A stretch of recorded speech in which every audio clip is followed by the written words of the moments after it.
We've got Siakam running the floor. Again, let's kind of translate this into what would be happening right now if the Magic were running this, right? So often, right, Siakam, in our case, is going to be Paolo Banchero. So many times, Paolo brings the ball up, right? And so that kind of hampers the offense because he's bringing the ball up and it's so slow. The defense sets up. They're ready to double or triple team him because they can do that. The ball's not moving quick enough.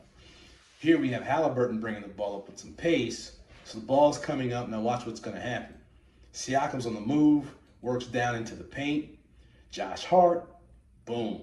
Now, first off, look at where Halliburton's looking. Halliburton's looking at Siakam. Why? Because he recognizes the mismatch. He knows Josh Hart right now is barbecue chicken, right? There's nothing Josh Hart can do to stop Siakam. So understanding and recognizing that, Siakam draws him down into the paint. Now he's going to come back up so he can post him up, right? Now, there's something else that you want to look at here. Myles Turner. Look at what Myles Turner does. He recognizes this mismatch. He knows where the ball needs to go. He just, top of the circle, he just kind of stops and squats down. What happens? Because Karl-Anthony Towns is the last guy off the floor, right? He just basically sets a pick. And so, side note, Stephen A. Smith was all over Thibodeau for not playing Karl-Anthony Towns down the stretch.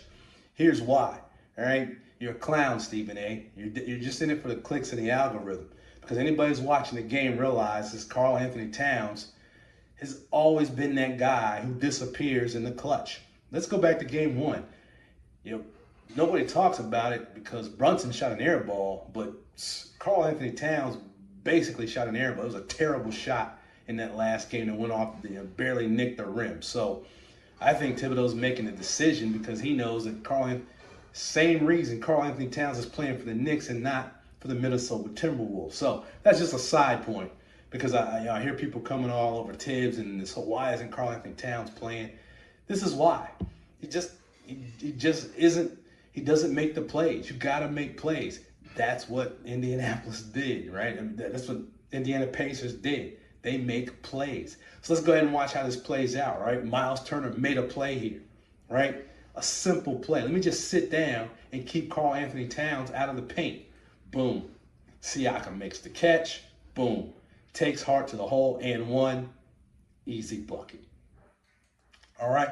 So there you go, Magic fans. That's pretty much it, right? Those three clips kind of exemplify what I think some of the Magic weaknesses are, right? Part of this is the fact you're running read and react. You got to know what to read, right? In these situations, you're seeing the Pacers and the Knicks both recognizing mismatches early on in the possession and setting them up and taking advantage of those, right? Inexperience, unless you're an experienced team, you're not going to really understand.